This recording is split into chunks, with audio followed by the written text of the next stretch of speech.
Okay, everybody. We're after 1 o'clock here, so we should go ahead and get started.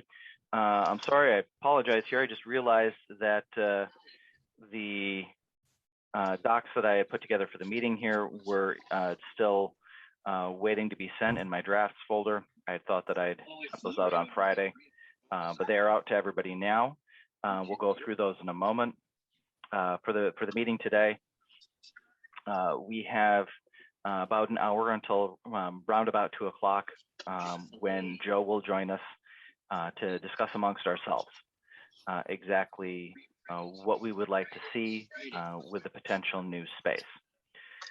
So to get us started first, let's take a look at the minutes from the previous meeting, which was on March 18th. And then I will do a quick walkthrough of what I've assembled as far as some information to help us frame the discussion for today. And Eric, I'm taking notes for today. I'm just curious, is Cal Stroh going to be joining us at some point today or no? She is not. The meeting that we have today focuses on regular building and grounds, future looking stuff. It doesn't pertain to the Stroh room. Eric, do you need to do a call to order, please?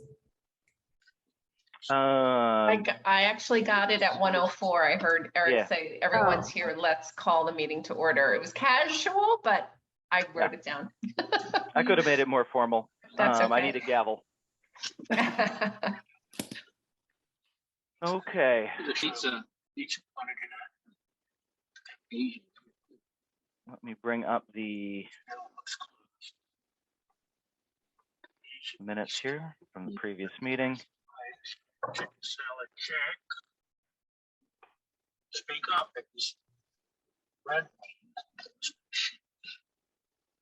Okay. All of these are new. So minutes from the previous meeting. Any questions, comments? It's so different. They used to have trees and stuff.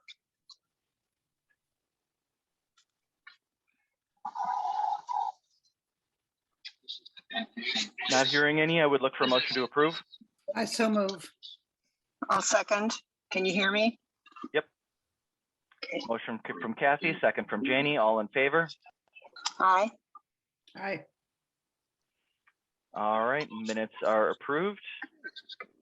And I will jump in right away then to the documents that I've got here.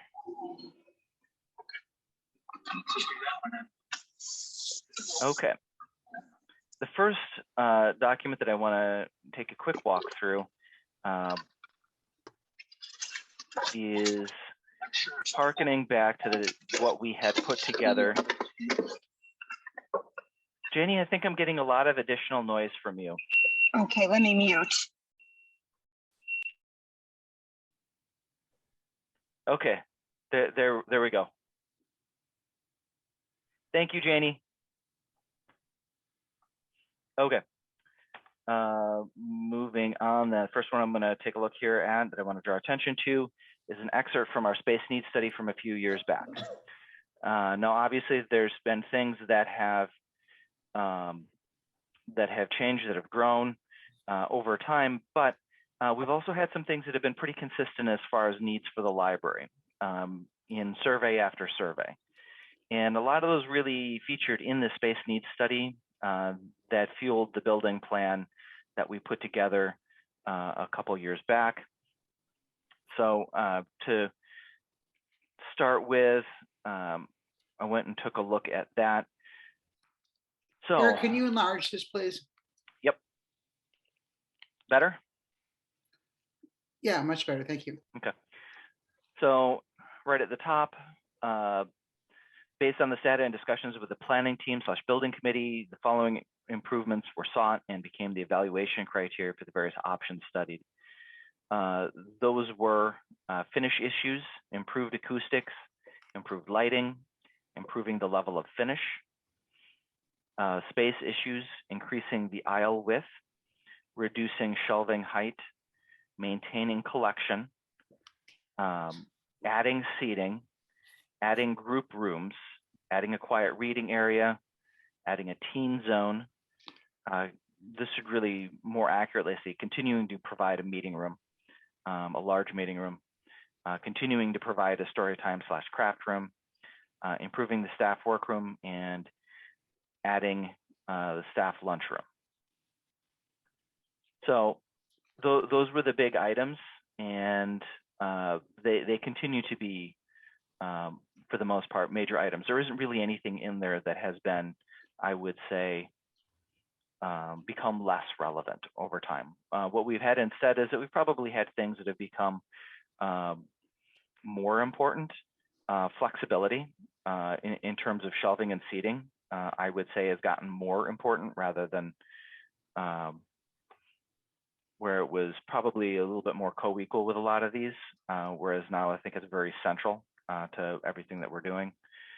So I think this is a pretty good starting list.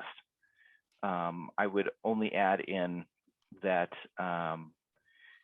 integration of technology and flexibility are probably the two big ones that have jumped in importance and could probably be added to this list. Hey, Eric, a quick question. Improve staff workroom, what does that mean? One time I came in to sign checks and I signed them at someone's desk, like not in the construction area of the show reading room.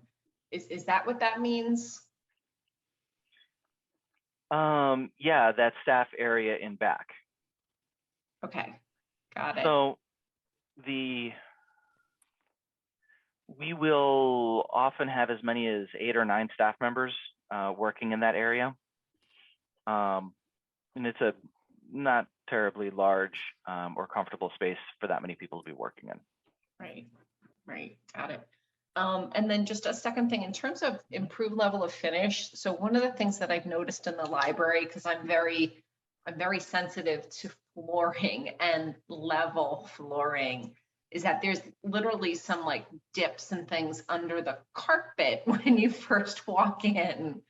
I don't know if those have been evaluated for, safety or, getting those addressed at some point. So in my mind, that just, I would put that under level of finish. I just wanted to make sure, or see if there was any history, if you will, on that.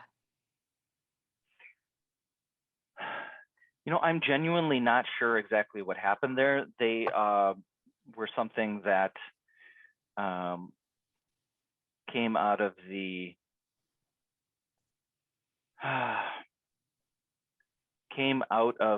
renovation in 2011. That there's a bit of a divot there. I can tell you it doesn't represent anything in terms of safety concerns. The floors at the library are extremely thick. So it would have to be a quite sizable hole to represent a real safety issue. And that's typical for libraries, in that the floors need to be really durable because the stacks of materials represent a lot of pressure focused on a single point. I don't know, we could, I would say everyone on staff is well aware of those, and we just haven't really dug into them, but we probably should. It's another great example of a finish issue. Eric, I have a question, if you don't mind. I've gone over the 2000, I think it was 11, and then more recent space studies and recommendations pretty carefully in the last couple of weeks. And I remember discussions about collection, but that libraries call collection to keep it to a certain amount of books that are available for in and out kind of a thing, and then to bring in new books and keep it current. And that we were at, I don't know why 25% of something stands in my mind, I don't know what that would be, but that we were deemed to be at a good number. However, one of the studies then talked about, because of sort of the socioeconomics and interests of our reading population, we could afford to be a little bit larger in terms of collection numbers. And then obviously we have these space restraints. So my question is simply this: has collection space availability, is it still as much of an issue as while we have increased our digital collection so well? Well, my reading of the recent statistics, and Anna, who spends more time immersed in those than I could perhaps speak to it, but my sense has been that our stats as we've bounced back here post-COVID are pretty comparable for the physical materials. That for most collections, we're not really seeing a scenario where we've got this big jump, continuing year over year jump in the digital materials, which we definitely are. And for most collections, we're just not seeing a corresponding dip in interest in the physical materials. The youth collections in particular, if I recall correctly, are up pretty noticeably, the physical ones, versus 2-3 years ago. And I want to say that some of the other physical ones are down a little bit, but not near as much as the digital is up. So I guess what I'm wondering, are we meeting the needs of the community with the current physical collection and the growing digital collection? Are we satisfying the needs and wants of the village of Lake Bluff? If I recall correctly, one of the items that came across pretty clearly in the studies that we've done was that interest in certainly maintaining the collection, not wanting to see it get smaller. And I would say that that's very much in keeping with the experience of the collection managers here.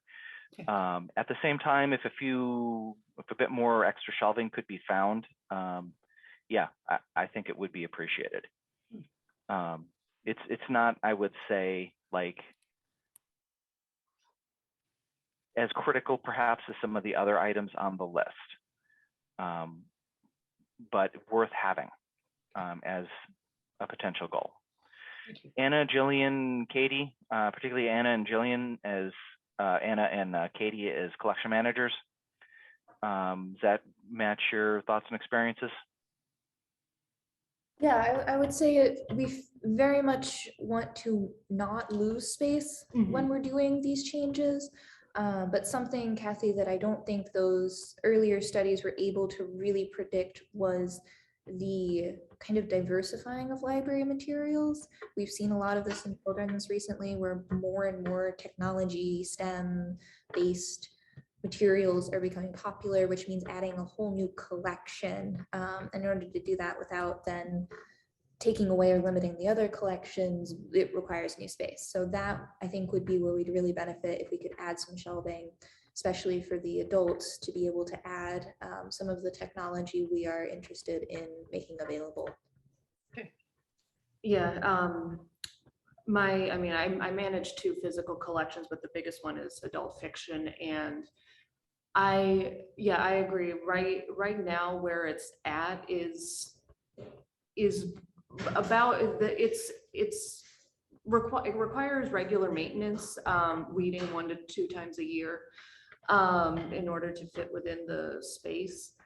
So it is manageable, and I think we've been able to do a good job of keeping that of keeping items that patrons are interested in and pulling out the ones that they're less interested in. But I definitely would not want to reduce space, given that it's still one of our more popular, consistently used collections. And I definitely would not say no to more space, but I agree that I think there are some other items that are a higher priority than specifically looking to add on shelving. So I just ask that we don't go smaller. Thanks. Okay, any other questions? Okay, so after this document, what I've got is another document that kind of follows on, which was to help frame the discussion for today. I sat down with our full-time staff and library associates, and I did get a little bit of feedback from Martha as well, since I know that this is definitely an area that she would want to be informed on. and kind of kicked around some ideas and possibilities as far as what we might potentially look at doing with that space. And then prepared some marked up floor plans, not intended to be a be all and end all that we absolutely have to do, but merely as a starting point for our conversation for today. So I will bring up the first one of those. And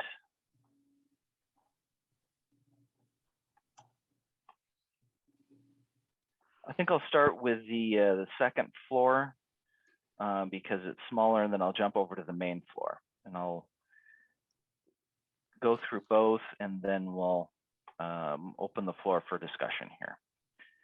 So first one I have is second floor.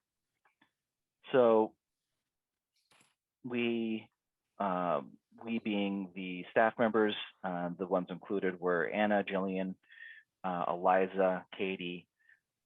We reached out and got feedback from Martha, as well as Laurence was pulled in as well.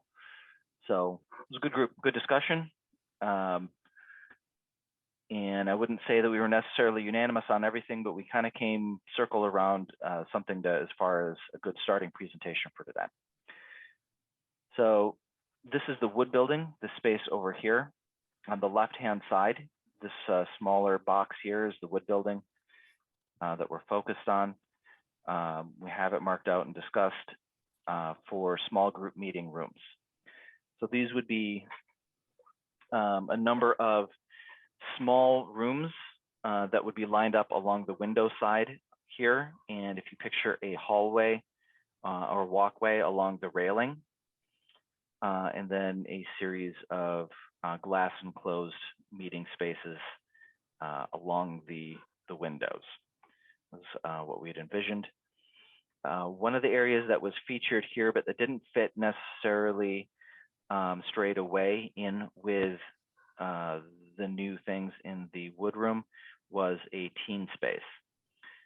And as we kind of discussed around, the conclusion that we eventually came to was that with the addition of some of the other things that we were looking at adding in the wood building and expanding in the wood building, that there would be space that could be freed up to have a teen space, preferably room, closed off area here on the second floor landing.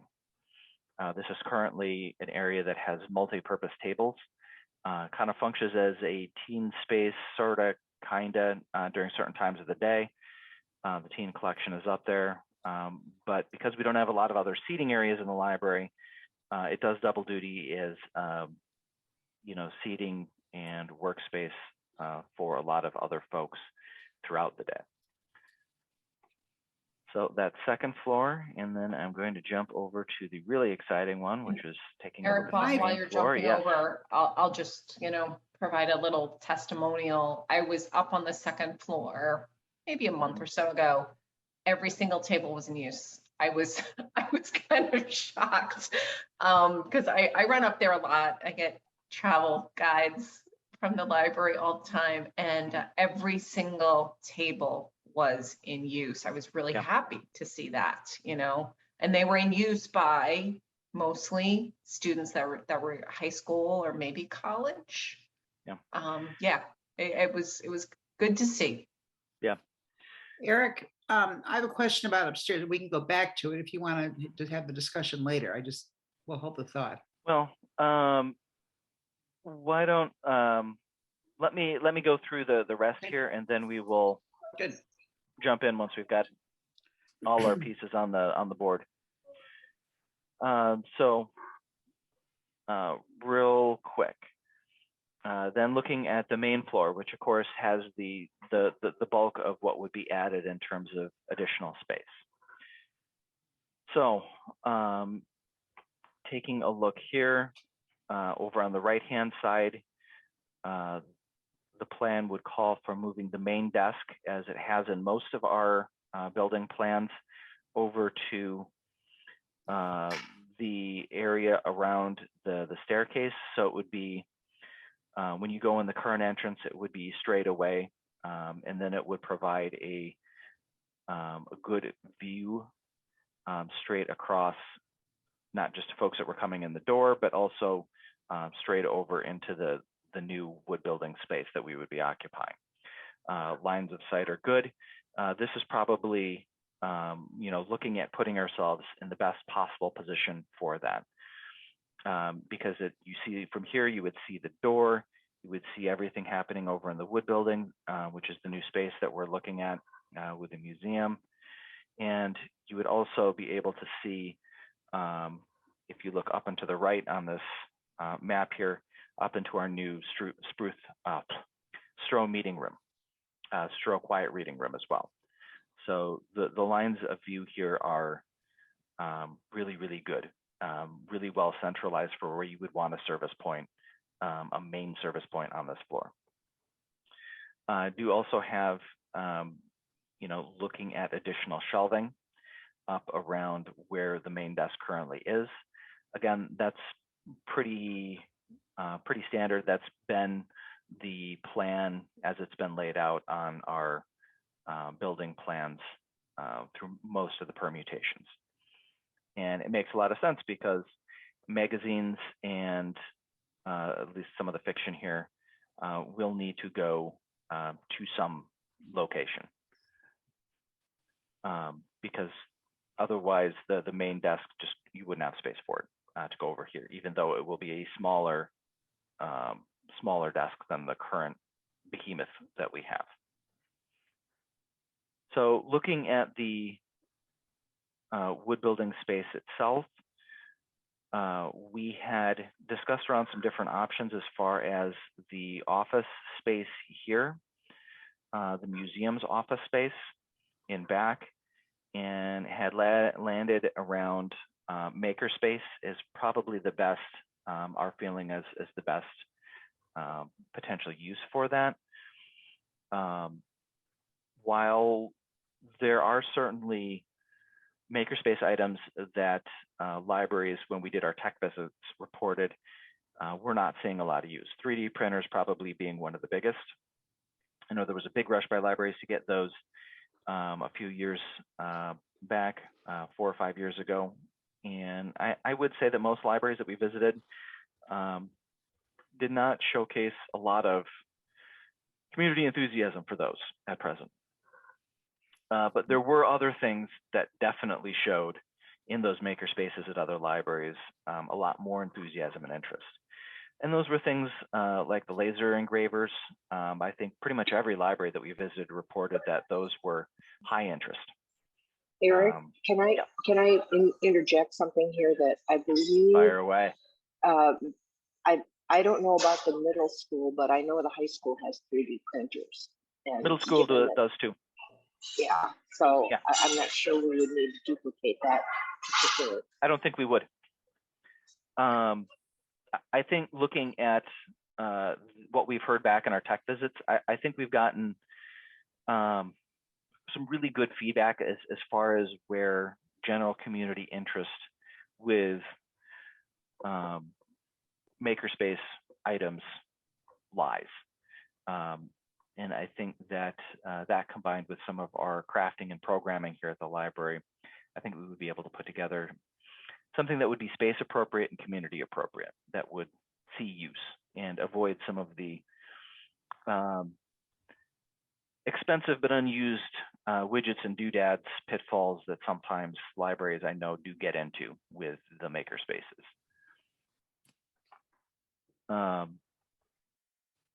So then looking at the big area itself, we discussed looking towards some additional shelving in that space, but also having it as a flexible programming space and a workspace. So seating and additional tables for folks to sit down, comfortably work or read. And the flexible programming would not be like a primary use, and it wouldn't even be, our primary programming space. by a long shot. But say if we wanted to have a movie screen set up and have a bigger space to show a film, we could potentially do that. And a lot of the flexible programming nature, I think, in the room in terms of the features that we discussed, really would come in just by having it as a flexible space in general. That any of the shelving units that would be out and around would have casters on them so that they could be moved. That the any desks and fixtures would be similarly movable. And one of the ways in terms of, just being adaptable to new trends, that would also help us potentially use it as a flexible programming area, because we could, without needing to summon, some burly gentlemen or gentle ladies from the park district, we could move things aside without too much fuss to change the use of the room for an evening. And then two other items here to look at for the space. One is that we thought it would be a nice setup to have another laptop bar along the windows in there. That would be a something that would work well and would be a very pleasant work setup for folks coming in with laptops. And certainly that laptop bar on the top floor does get a lot of use. And then the other last that we had penciled in here, if you go into the museum, I'm sure most of you probably took note that there's a little cul-de-sac immediately to the right when you go into the room. And right now, I believe it's set up with World War II paraphernalia and memorabilia on display. And we had felt that could be a quote unquote tech nook. And that could be a space to have some of the potentially some of the items that we would like to have to circulate, the Wi-Fi hotspots, the Rokus, but also, and probably primarily in terms of the space usage, some of the new technology features, such as one item that we took note of, and it wasn't always the same manufacturer at every library, but a lot of the libraries that we visited had a scanning and printing workstation. Where you could scan, you could print, make copies, and it was all set up in one fairly convenient device. I've been told, and I'm remembering that I was told that printing was often not a feature of these. So, maybe a parallel machine for specifically for the printing, particularly because without having to have the scanning features, I don't think we would need a printer that was quite as large. So, that is, in general, a quick summary.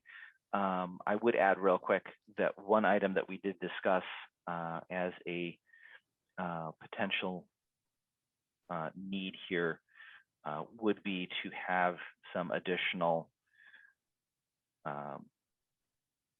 staff service points that would be set up. So a service point in one of the corners of the workroom over here, of the wood building space over here, our new main floor space. And that would be somebody that could, whether with the folks booking rooms up on the second floor or with folks working on their laptops or looking to make use of the makerspace, could be available to help folks with anything and everything going on in this new space. And then also potentially another service point up by the teen area. And I think those new service points, I think, would be factor in potentially to one of the other goals that was stated, which was that improving the staff work space, that the need to staff those additional service points would by necessity then involve staff time spent at those, and would equate to less staff time spent in the back workroom. So the staff work time and workflows are something that needs to be hashed out to fit whatever we've got. I think at the moment we kind of, though we had a few conversations that touched on those and what those workflows would look like, and wanting to be sure that they fit what we set up as far as the new space. We also did try to not dig too much into them because we wanted to at least have this initial discussion. Because if there were features and facets that we weren't in agreement on and they fell out of the plan, then then there would have been no need to dig deeply into that side of the discussion. So I will now open things up for questions and comments. Kathy, I know from our phone conversation last week, as well as from a couple moments ago, that you have some thoughts. I do. Thanks. Thanks everybody for all the time that you put into looking at this over. Great ideas. And Bonnie, thanks to passed on to the tech committee for the trustees. I know you and Matt have worked hard on this. It's taken a lot of your time. And I appreciate it. I'm glad we are able to actually translate the work that you guys put into it to at least a recent or current conversation on what we're hoping will work out someday. A couple of thoughts, as long as we're looking at the lower level.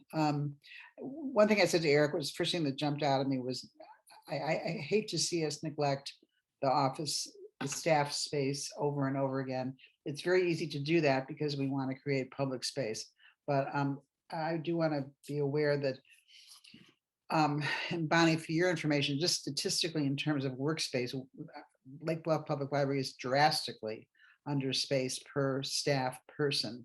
And I know from conversations I've had on the phone with certain staff members, there's virtually no, if you're having a conversation with one person, you're having a conversation with 5 or 6 or 7 people, which is hard if you're on the phone. It's also hard if you're trying to get your work done. So I'm glad to see that you're working into flexible other staffing positions and being able to use public space. And I think flexibility is the word to this whole endeavor.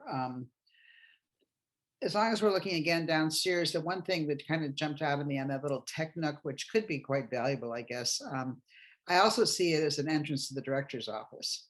I don't know if there's that wall is impeding that, but we've never had a director's office that actually the public could see or have access to, or, I think it's a nice touch for us. And as we're expanding, it gives another staff person quick access to what would be a large area if the need were to present itself. So that's just something to think about. And then upstairs, the diagram that you showed, Eric, the far left side had a 12 by something room allowance. And then you had individual little rooms. Did you guys put those, okay, so it's 12 by 12'4" deep. So had you done that, or was that just on the schema? Had we done this blocking off here of the area at the end? Yes. No, it came to us with that. Okay, so what is that space?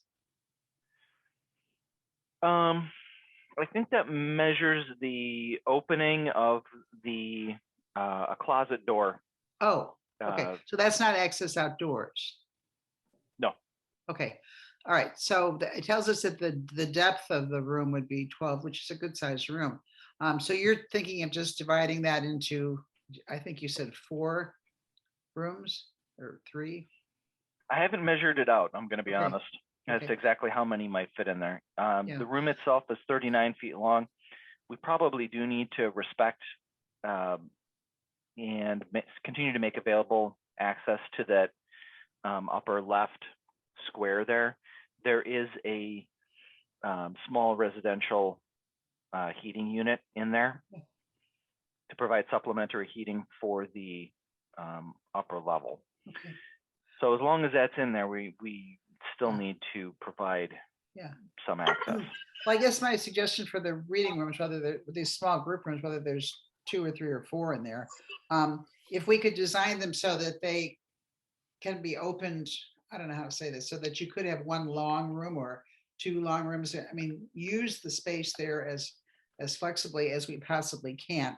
I know they've done that a few rooms at the middle school so that you have a small workroom if somebody wanted to get something done, but if they wanted 4 people or 6 people, or if staff had a group, or if there was a board meeting, have that space there ready to be used a lot of different ways. I would just urge that if that's possible.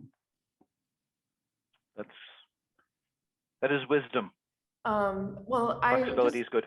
some flexibility. I've wanted to acknowledge the flexibility point, but just from like, if we're going to be using these rooms on the 2nd floor as essentially individual study rooms, my concern would be noise level.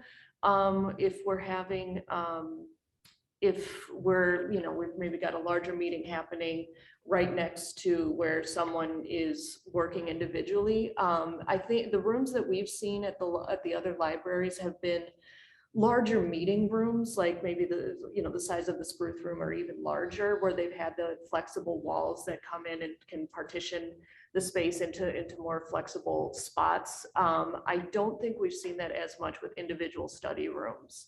That has been that I think has been pretty much, this is the space that we're using it for. And I know that with our space, we need as much flexibility as we can, but I don't know if that's the best place to try and get it. We may want to look at, a lot of the places we visited had modular study rooms, but they weren't intended as like easily flexible spaces, but rather like, this is not a permanent wall. This is a soundproof wall that should the library's needs change, we can then adapt it. So that might be a good middle ground, because if we do find, that we're getting something we need to keep in mind with the space is we need a walkway. And perhaps, Eric, do you happen to know the number of feet or inches for a ADA approved walking path? 36. 36, okay. Nicely done. But that means that even if we stick to true ADA requirements, the maximum depth we're going to get out of there is about 9 feet. It's a pretty small room. Yeah, it's 9 feet. Yeah. So it's better suited to individual study rooms than in one meeting room. Probably a max of 4 people, Yeah. if we can.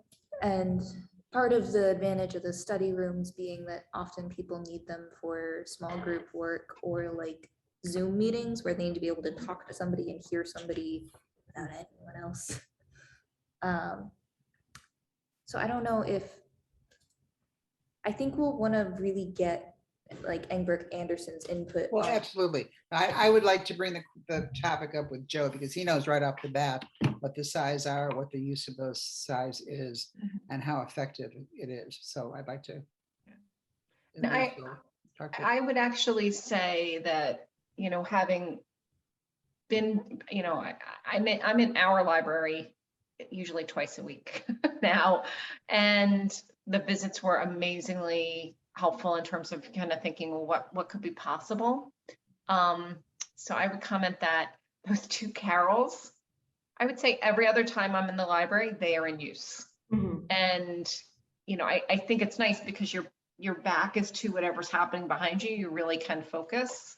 So for a individual study, I think the carrels do a great job, and maybe there's a way to use that open space, have carrels on casters. Again, they're locked, but they could be unlocked by staff and moved to be flexible. A small group meeting room, again, my kids have been through high school fairly recently and now in college. So valuable, those small group meeting rooms where you can fit 4 people. I think that would be great to add, and my thinking would be they would get more use than individual. I mean, they could be used by an individual. The third thing I'll say is at my company, we moved to an office building that got retrofit with the kind of walls that Northbrook Library has, and that Anna mentioned, they're soundproof-ish. I mean, they're not like music studio soundproof, but they're soundproof and they can be moved. Air walls are another option, which I know Northbrook also has some space that has air walls. But I would really love to swing for those being small group meeting rooms, not individual study rooms.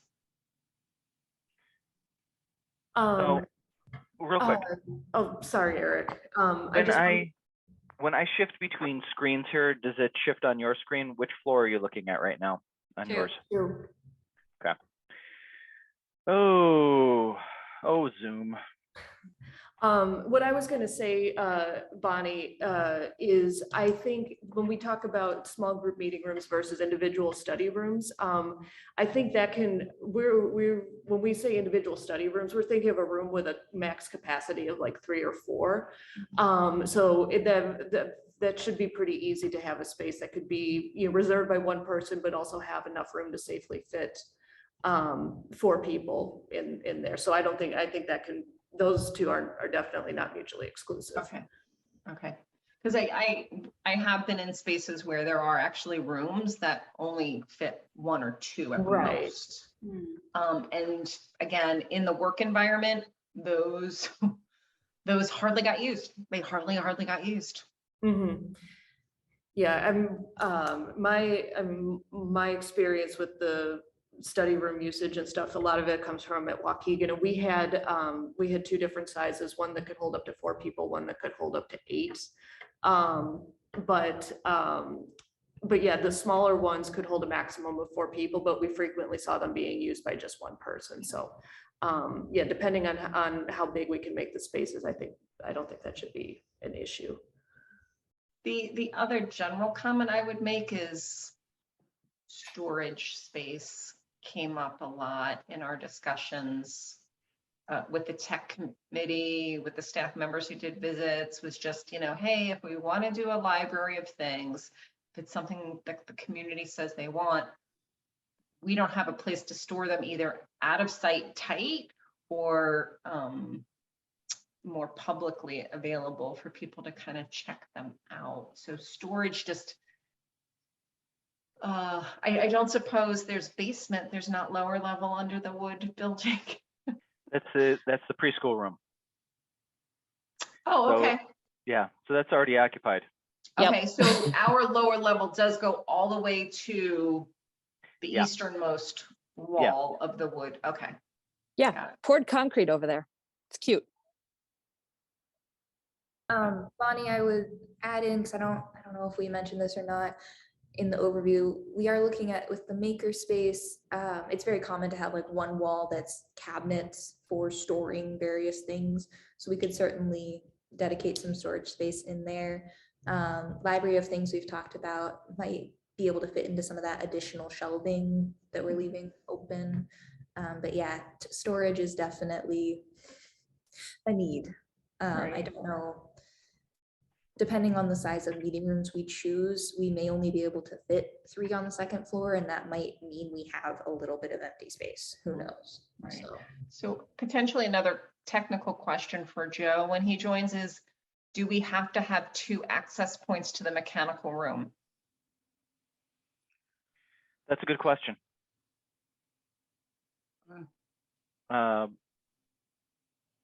That might be, I would say it was a code thing, but of course, how many access points does the HVAC room in the library have? Just 1. Doesn't even have a double door. This has 2 sets of double doors. That has a lot to do with the design of the HVAC system, and ours have never been all that forgivingly designed, so I wouldn't want to mess around with that. Well, that's a good question for Joe. He would know the code better than I would.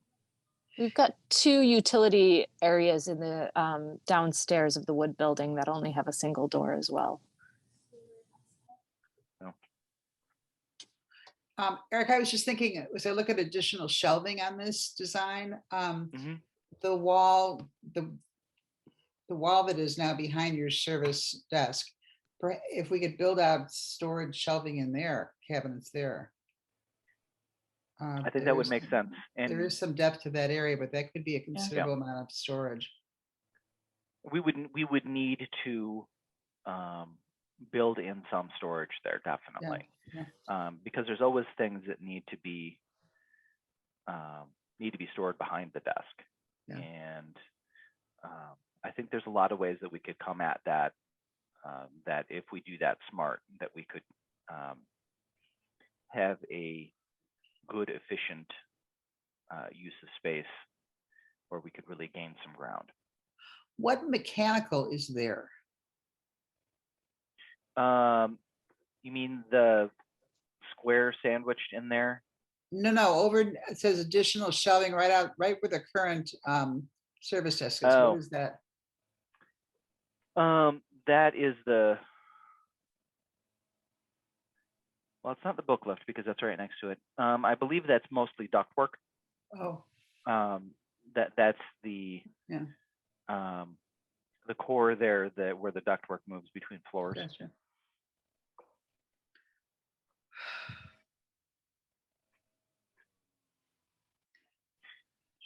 So, Eric, I have a question. Is there any thought to capturing the space in the vestibule? Removing all of those doors. I mean, that's a good amount of space there. It doesn't look like this plan has any drawings in it for taking out all of those doors, just recapturing that space because it's a fair amount of square footage. I would be in favor of that. I do think that would open up the space and reduce barriers between the two sections of the library in a big way, and that things would flow a lot more nicely than they would otherwise. My main question on that, I think, would come down to the cost, and what that cost would potentially look like if we were to take out some pretty significant floor walls. In particular, because I know for a fact from when we put in the new exit/entrance for the library, that both of those walls are very much load bearing. So they are, significant walls, walls that we can't compromise the integrity of, and architecturally, that's something that's got to be taken into consideration. So, That makes why complete sense. Yeah, it's Is why that that there's space a heated very or nicely cooled? painted, but it's very much an I-beam that goes over the top of that new doorway. Yeah. Is that space heated or cooled in any way? Yes, it's, I believe on the museum's HVAC system. Is it? Oh, okay. I would also be hesitant to remove those doors. If we want it to be a true flexible space, having a sound barrier with those doors and being able to close them would be optimal for the other half of the library. Yeah, you need those for fire reasons. I was about to say that too. For- We probably have to keep some kind of fire barrier between the Right. two areas. But if somehow that vestibule area could be put to some kind of use, it would be very nice. But I actually think there's a lot of charm to the doors, this entering into the two larger It would be a areas. good But spot for like holds picked up, like Bonnie had been talking at the tech committee for locker system. It'd be a neat place to have an option for people to pick up remote holds. Oh. As well as maybe some other kind of collection-based thing that, I don't know if they're already pre-checked out or, I don't know. Well, there's some kind of glass casing in there, isn't there right now that the It belongs to the museum, so that. I know, won't but if be the there. museum wasn't there, if the museum wasn't there, then Yeah. That's a huge chunk of wall that we could recapture either for Yeah. hold pickup or Yeah. some other kind of display. I think the other big benefit for a library of our size with keeping locking doors there is that if we are finding we are stretching ourselves too thin staffing wise, Sure. we could only open part of the building, part of the day, if that makes sense. Especially if we find use demand is certain hours of the day. Yeah. I do think if we magically find the money, it might be nice to replace the doors with something a little more modern, a little less like what we have right now are very much exterior doors on the inside feeling. I know a lot of libraries have like kind of the bigger full glass, open, close that opens the space up with while still allowing you to lock the room. Another thing I'll say in support of having some sort of vestibule, certainly it could be improved and not look as industrial, but from a temperature control standpoint, especially in our winters, it's nice to almost have a set of double doors. Like almost every building will have either a revolving door, because that helps retain heat better than just one that completely opens and closes. Yeah, that area is actually a very natural wind tunnel. So if you recall, the snow leaves that go flying in there all fall. So it really wouldn't be, floor space for the library, but access and being flexible, being creative, it could be put to good use. Yeah. Okay, so Joe should be joining us here in a few minutes, round about 2 o'clock. Eric, can you clarify? It just occurred to us, if this is a new renovation plan, is it taking into account the children's department renovation, or is that separate? Well, that is a good question. Okay. As to whether we want to roll those needs in with this, or just focus on the adaptation of the new space and the items directly affected within the existing space by the movement and the needs of the new space. Either way, the needs in the children's department continue to be very real and need to be addressed. On the one hand, I would very much love to see us move forward being able to address everything in one fell swoop, including the youth services. But I do recognize that there's probably some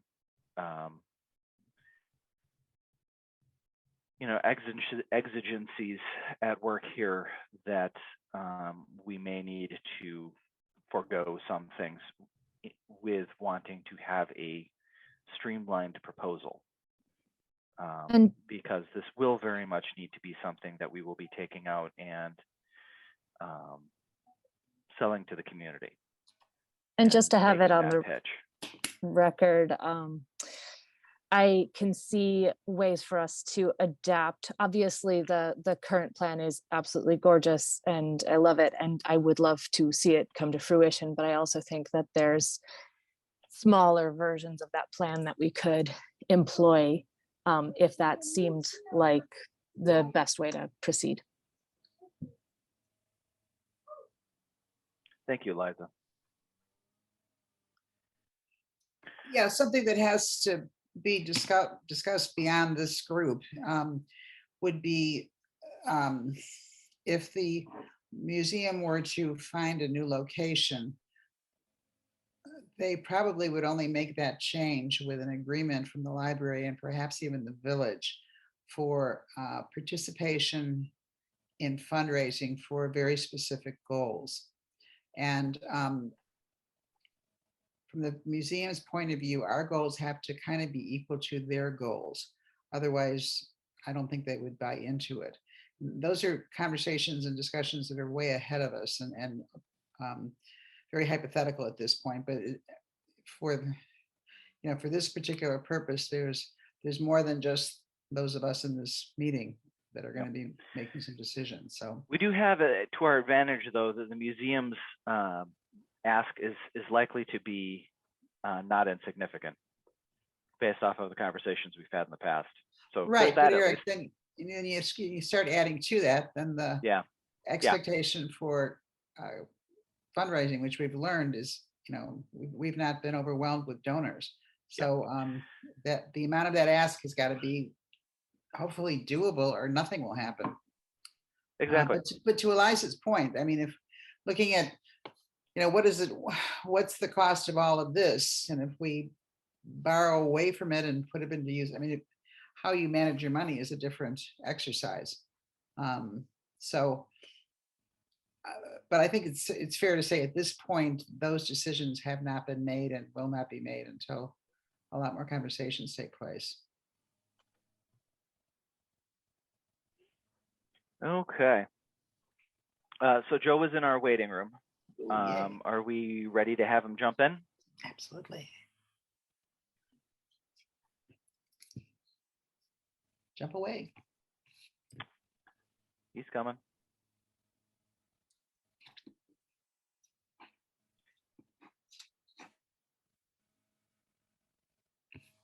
Everybody had a lovely weekend. Recording in progress.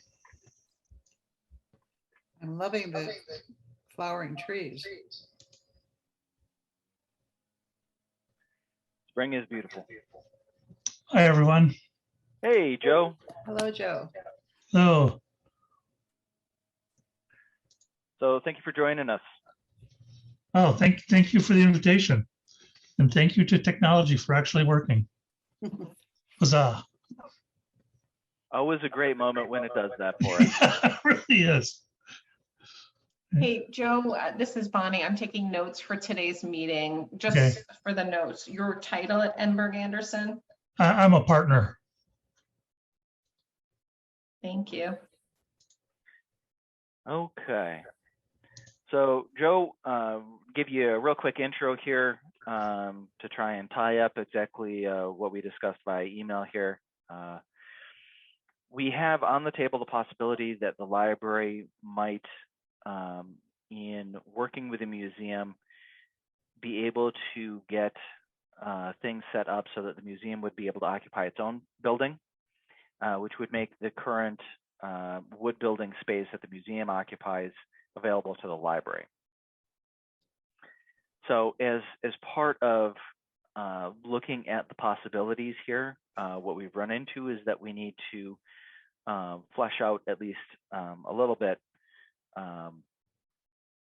what exactly that will look like, what use the library would make of that space, should that become space that we could use. So what you've got on your screen here that we're looking at is the result of a staff discussion that was had last week, and was something that we were discussing here before you arrived as well.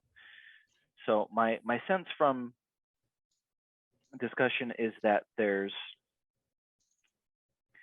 items that we're still kicking around a little bit, that there's areas where we're maybe not as certain about, but my sense has been overall that this is general sort of, we're in something approaching a agreement as far as the general plan, though there's still some details that need to be hashed out. Does that sound accurate for everybody? Because it sounded like we were getting into some of the, fleshing out some of the details in terms of our conversation, but I just wanted to make sure on that. So this is the look at the main floor. I'm sure you remember the shape of the building pretty well. Looks familiar. Yeah.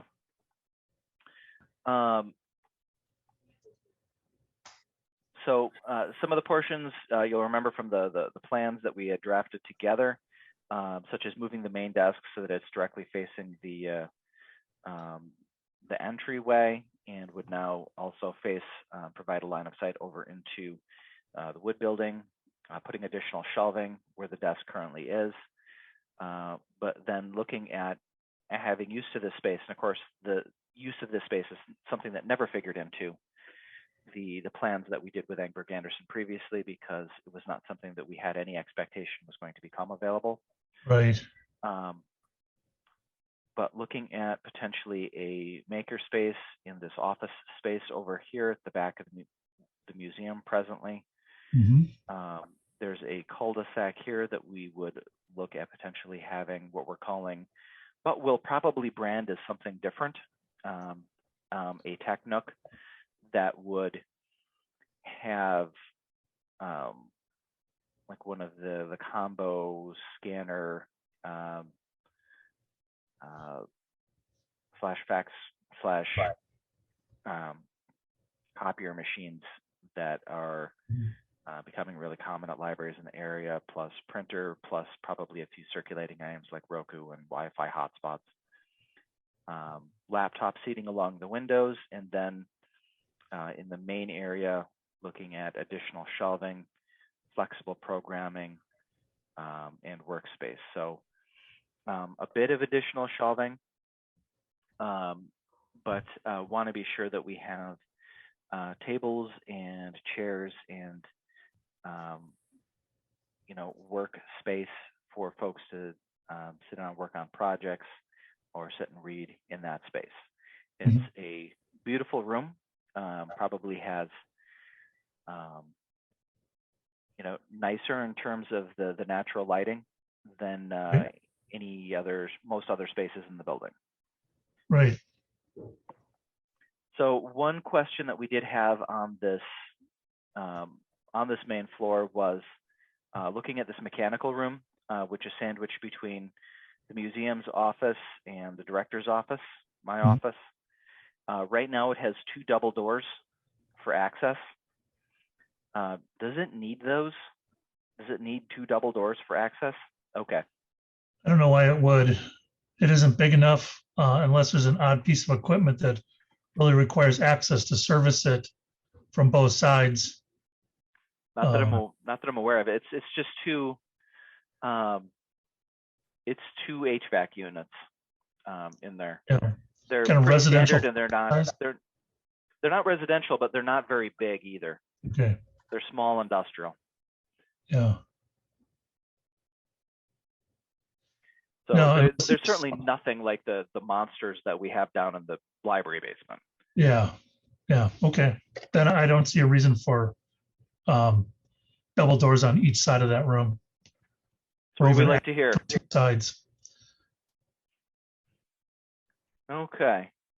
And I know another question that we had on this main floor that we were kind of going back and forth on as far as the utility was whether it would be a good idea or not to consider removing the existing walls and doors between the Wood building and the library building and the foyer to create maybe more flow. Right. With the space.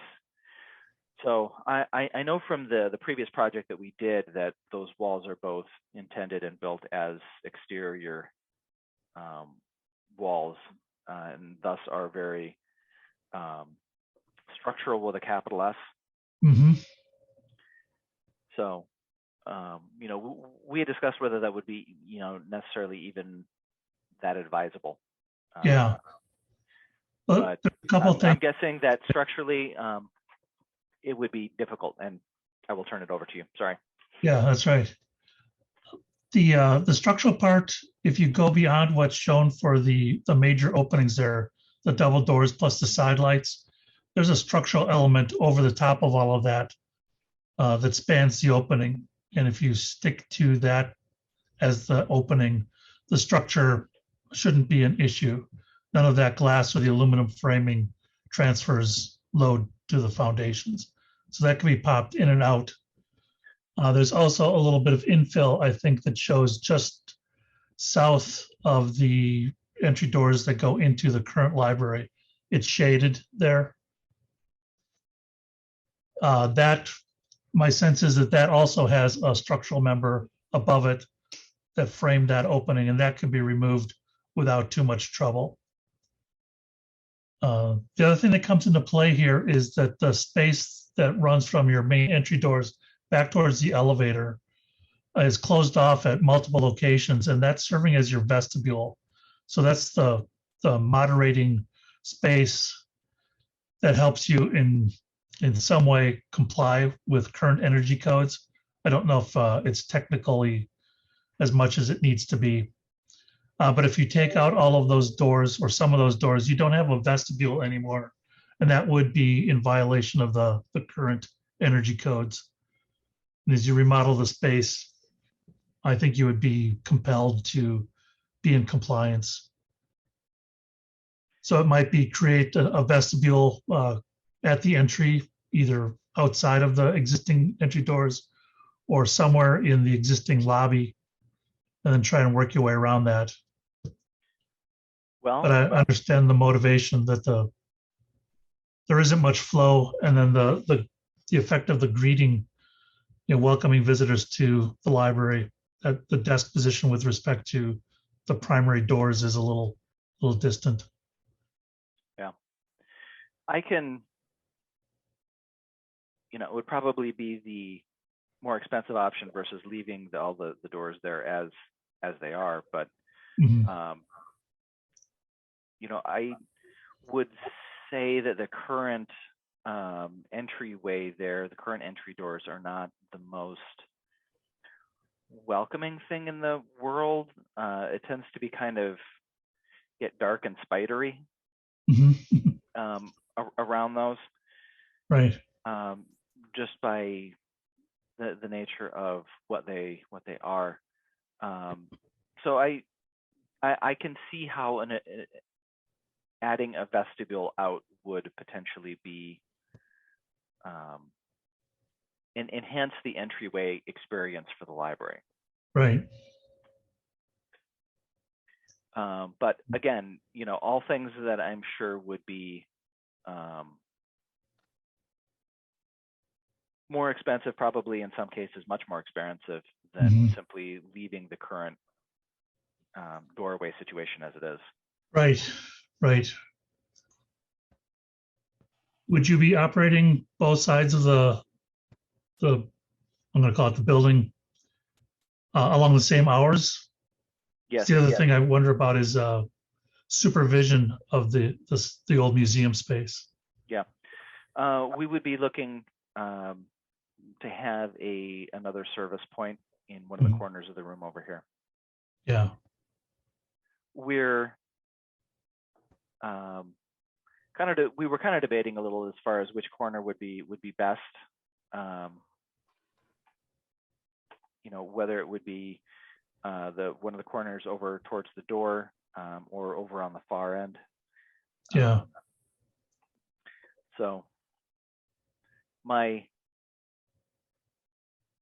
preference is towards the far end because it would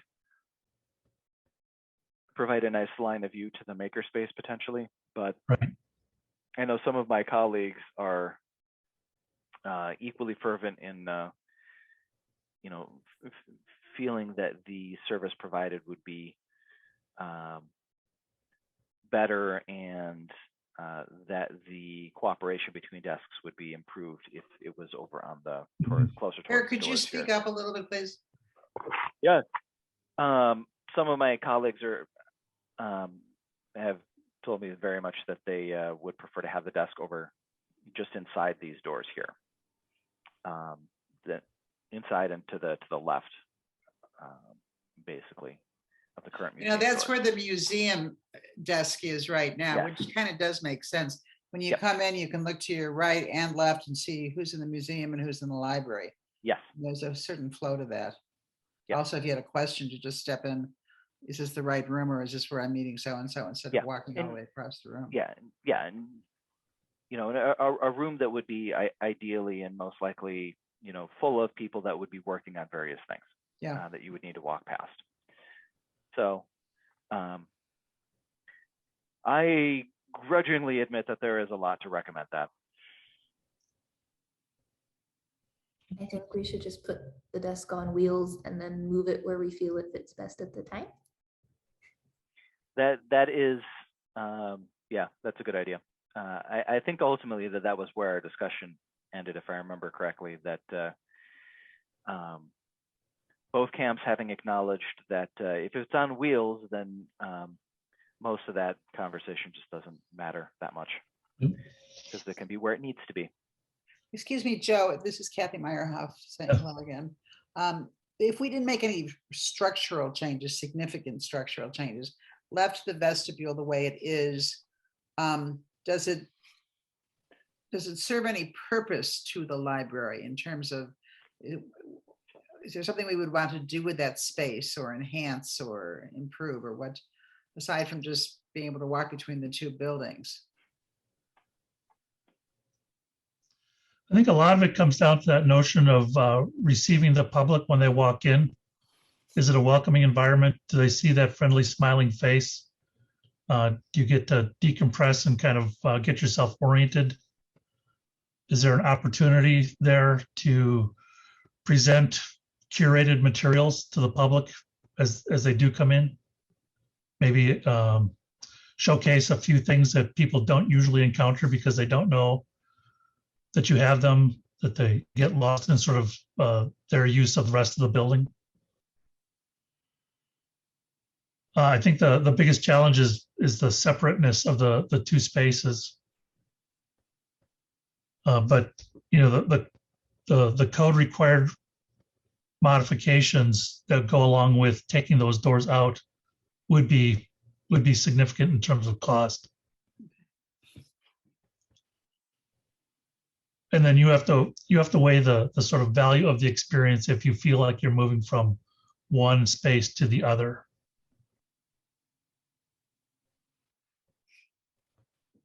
I don't really see a way of partitioning this such that one side of the building is all the staff space, and then you can make the rest of the building all public and bypass that sense of moving from one half to the other for the public. It doesn't look like the space allocations match up well. No, I think that what we're probably looking at instead is really going with that, leaning into it instead. Yeah. That we've got the the laptop work area and makerspace and tech area and the meeting rooms and stuff, all of which would be kind of, maybe subject to a little bit more of a low murmur of activity, versus, getting over to the other side on the main floor here, where we'll have the quiet reading room that's going up on the corners here, the staff workspace, and right. Much more in the way of shelving and quiet seating. Yeah. So, I think what we're kind of looking at is more of like, yeah, it's going to feel a bit separate, and let's lean into that rather than, because our sense had been that that division was likely to still feel present. Right. And depending on our community is used to coming in and turning right, or then there's this, they know the museum's there. They're accustomed to the space being there. So I think they'd just be delighted to be able to use it. If it's not, if we're a brand new building, it might be a little awkward, but hopefully they'll be completely accustomed to our setup. Yeah, and there's other things you can do to make people aware, entice them into the space. If you do start using it for programming and other events, they'll catch on that it's part of the library now. Yeah. So it's a nice large space too, and it certainly would help you with your programming efforts, depending on how much shelving you put in. Yeah. In terms of the flexible programming, we're not thinking that it would be like an everyday sort of programming space, right. More that the tables and desks and things would be, and shelving would be sufficiently flexible that we could, occasionally move things out of the way so that we could like show a movie, which I think the space would probably work well for, because it would provide a bigger, more movie-like experience than the spruce room does. Yeah, I agree. So that's the main floor. Okay. Let me show you the second floor. Any other questions for Joe on this floor? Kathy, that's the question about the mechanicals located under the red text that reads additional shelving. Just to clarify what exactly that is, if you know, Joe.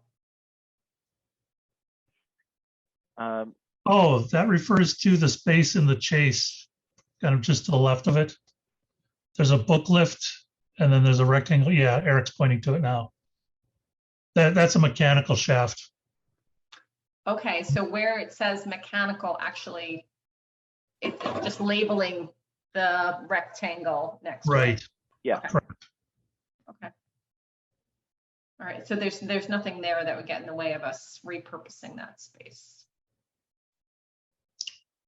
Right. When you're referring to the desk that's there now, that can all be, that space can be emptied out, right? Okay. Thank you. Mhm. All right, I have one total fly in the ointment. Forgive me, but I'm looking at the spaces and they're similar size. And thinking about, when I first joined the Building and Grounds Committee and learned about, there's actually been plans and thinking around expanding the building, right? Mhm. Expanding it out to the west. Oh. And where the quiet reading room's going, the stroke quiet reading room and the makerspace are similar size. Does it make any sense to consider swapping those and preserving the ability to go west in a bigger building expansion at some point? I don't know if the use of that southeast corner, southwest corner would make much difference in terms of flexibility for expansion. Oh, the southwest. I think this drawing is south is up. South is up, east is left. Yeah, right. So it's currently labeled computers. It doesn't really matter what you put in there, whether it's quiet reading or maker. Most of our efforts to expand the building were to the lower right-hand corner. And we actually kept the upper right-hand corner kind of open because there's an egress stair coming out of the lower level in that zone. Okay. Right, and so my question is with the fireplace that's planned to go into, I'll call it the top right corner. Yeah. Does that make the space less flexible maybe for the future? Could it be swapped with the makerspace? It would be difficult to move it. I think you want to be confident that that's the right location for quiet reading, because I think the fireplace is definitely a part of the ambiance of that room, and it doesn't do anything for maker functions. So in terms of underlying zoning strategies, if the right-hand side of the building is a little bit more traditional library use, a little bit more contemplative, quieter, then quiet reading room over there makes some sense. If you're thinking that the right-hand side of the building gets to be a little bit more active, then I think you can ask the question. Yeah, I was honestly just thinking about potential, if the building ever needs to expand Mhm. to the west Right. from that one wall, is Yeah. that expansion any easier if it's quiet reading room with fireplace or if it's a makerspace? That's it. And the answer might be, doesn't matter, and we move right on. Sorry for the. I think that is the I feel answer. like we're a little stuck here. That upper right corner, we left that west wall at the south edge of the building pretty much alone. We were planning a little bit of an air intake for some new mechanicals, and then that stairwell coming up would stay in place. So the west wall of what's going to be the quiet reading room would remain as is in the Right. Okay. I'm aware of that, and it sounds okay. We're good. Thank you. Thanks. Okay. Okay. Second floor. On we go.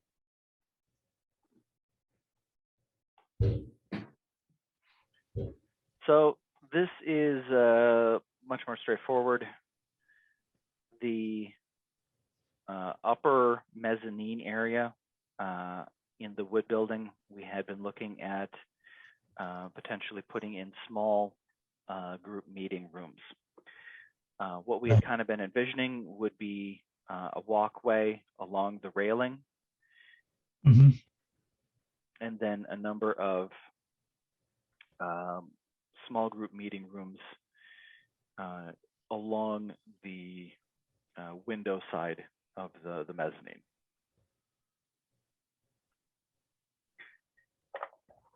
So haven't gotten into exactly measuring that out and how many rooms that would be, and et cetera, et cetera. But that's what we were thinking towards. And we had discussed up here that there's actually a small HVAC unit in this top left corner. Mhm. So the swing of the door for that needs to be at present respected. Right. I don't know how much need there actually is for that thing. I would not be adverse to seeing it engineered away or into something that's less disruptive Right. to the use of the space. Right. So there's a couple of things to watch there. One is that travel distance you've got marked out 39 feet along the balcony edge. Yep. I think that works in this case because you've got a single room up there. Whereas if we started to string a series of rooms along the window wall, the code would be looking to avoid what they call a dead end.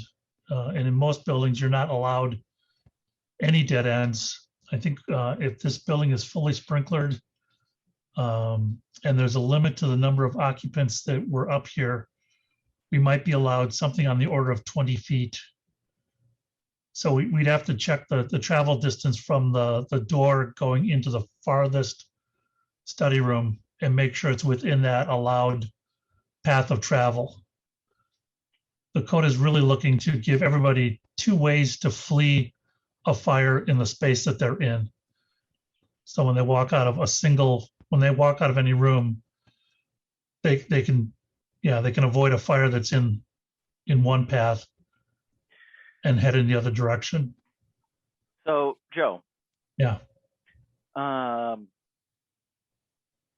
For the other 19 feet of that space. Yeah. Would that mean that we would not be able to do anything public facing in that space? Would that be what the code would say? No, it's more no human beings.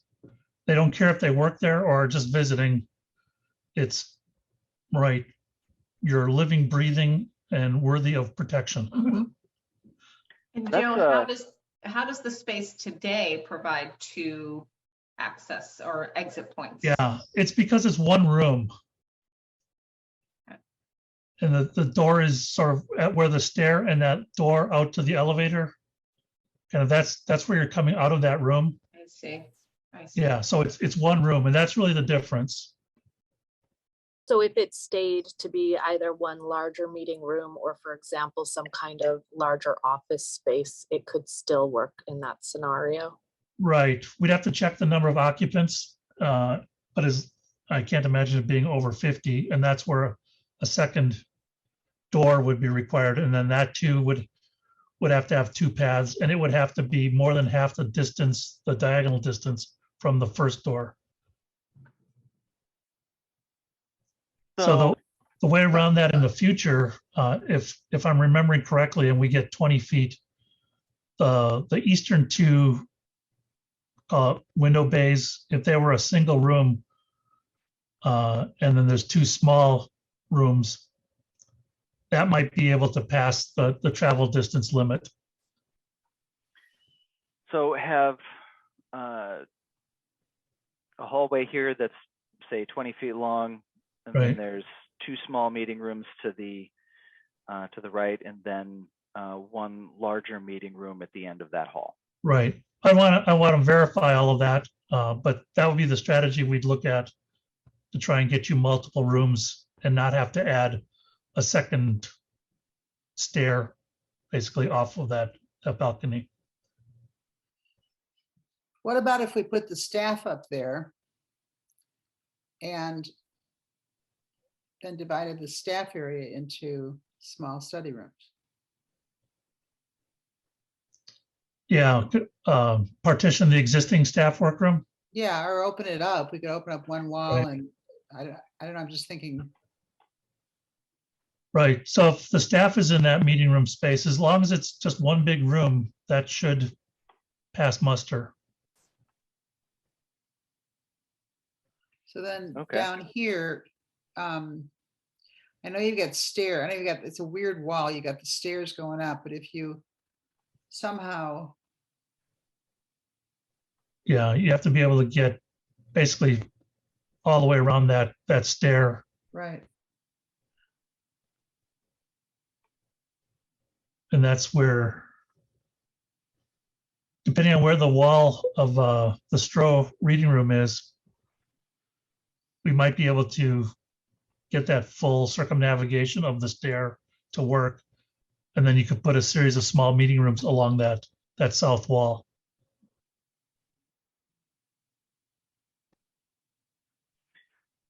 Okay. That could be a thing. Yeah. The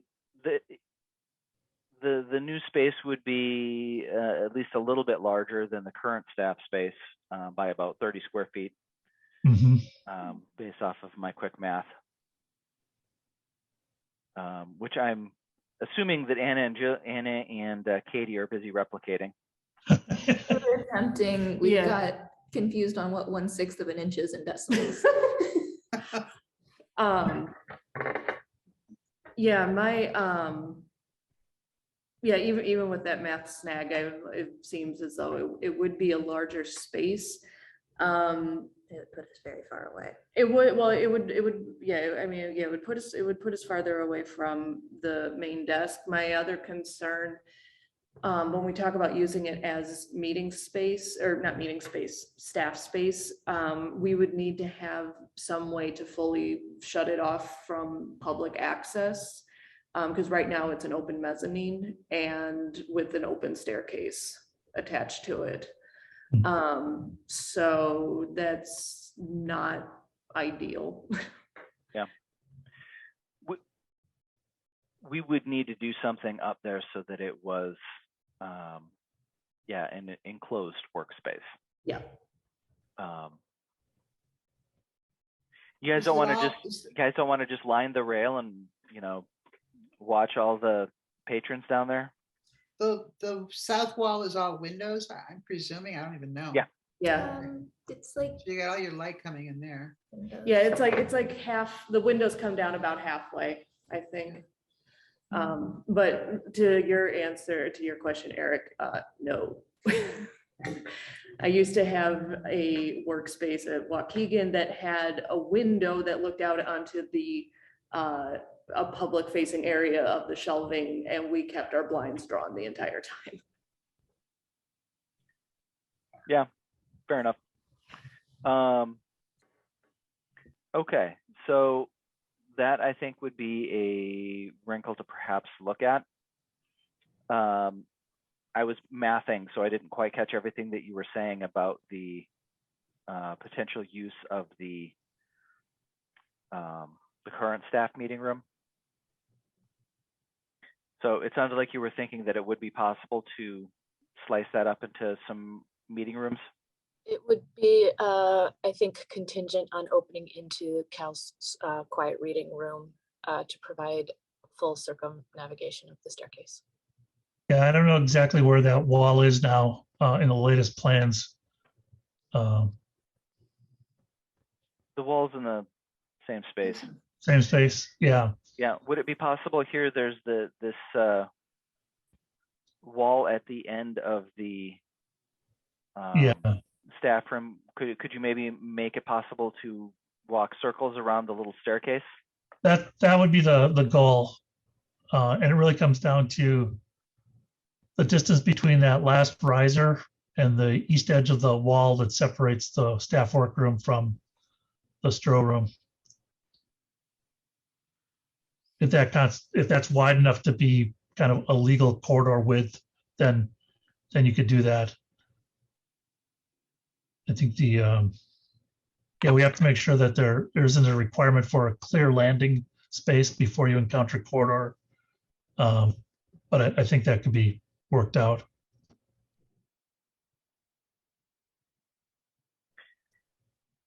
Okay. Yeah. So I'm going to jump back to the second floor here. I think we discussed around our good meeting room opportunities. Any additional questions, comments for Joe on meeting space? I think the other part about a teen room is the open edge of the balcony, and what kind of activities are you comfortable with up there, and the noise that would move between the levels in the building. Yeah, I don't think that the teen space was going to encompass any part of the open balcony area in our. You partition that off? Yeah, essentially.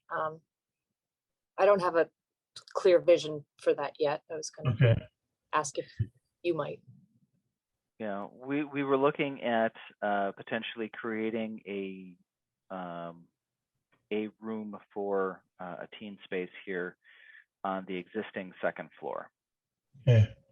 Thinking that right now we have it as kind of multi-space seating and work area, but that if we can add a bunch more of that, then it would be less critical. And we could let go of a few tables without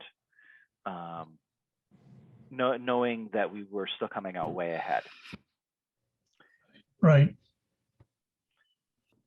And that would, of course, come with knowing that we would likely want to have a teen desk service point up there near that room. Mm-hmm. How many teens are you hoping to have in there? One. See, you said I was doing teen plural, but actually I meant singular. Single teen. Yep. Right. It's the best way to guarantee that they don't get into trouble. Right. Well, you've got a better chance at least. Sometimes. So, depends on the team. Yeah. Depends on the team. That is true. No, probably not like huge populations of them. Okay. Eliza, how many teens would you like to have in there? So, I mean, there's a lot of questions that go into this. Are we hoping that the teen space would double as a programming space, or are we still planning on doing teen programming somewhere else? I would say based on the current populations that we get right now, we probably get about 6 teens after school. And those are teens who are willing to use like universal space instead of a dedicated space. We'd be likely to see more teens if we created a space that they felt more welcome. So it's a little bit of a double-edged blade in that regard. It's a hard question to answer, Joe. I'm sorry. Yeah.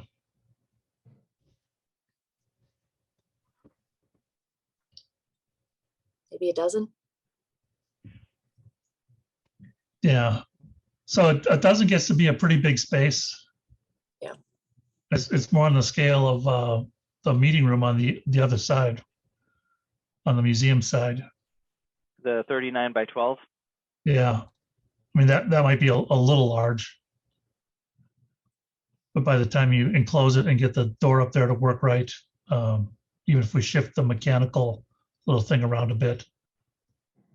Then you've got questions of, access, and is that what you want adjacent to that flex space below?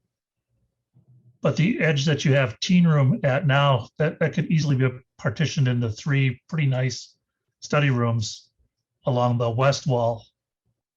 One of them would have a great view to the north where those 2 lounge seats are. And maybe you don't want to give that up to an individual study room.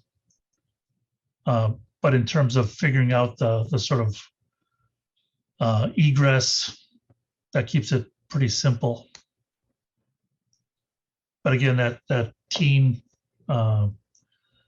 location on the east side of the building, if you aren't looking for that many occupants, and if you don't like that adjacency, then that's not a great solution either.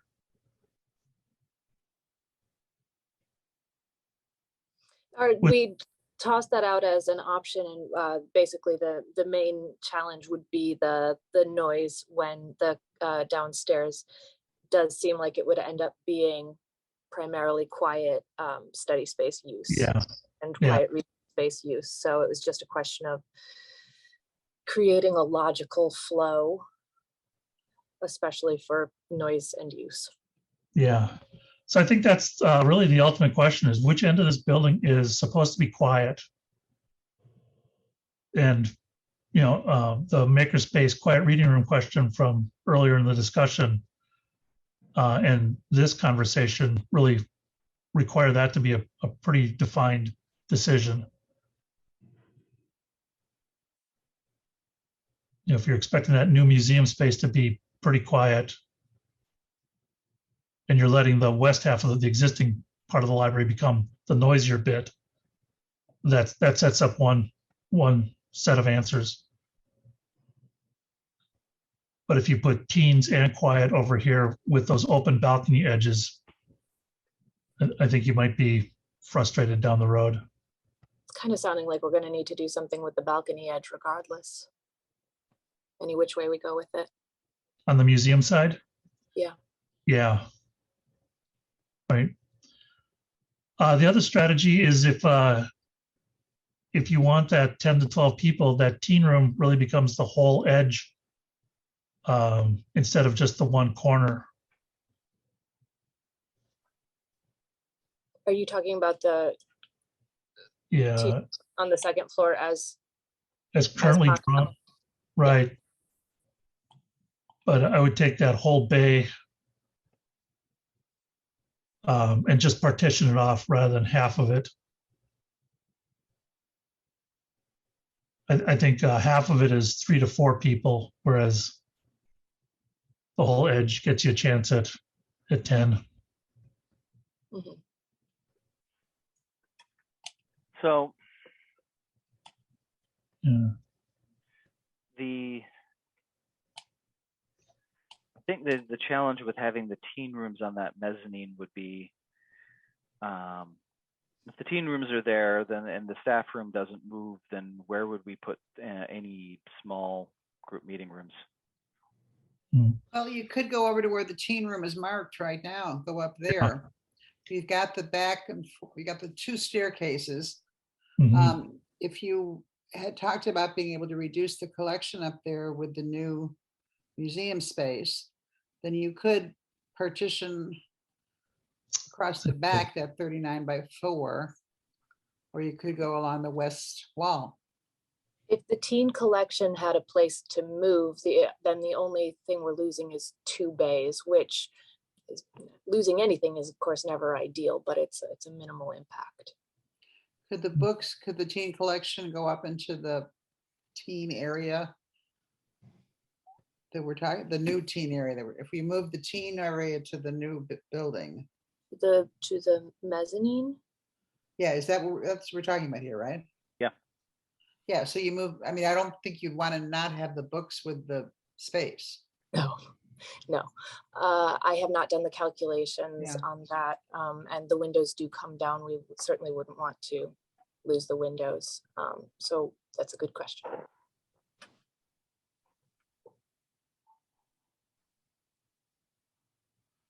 So, I don't know the answer to that, but I would suggest doodling that out and seeing how you feel about that kind of strategy, because it works better within kind of the existing egress scenario.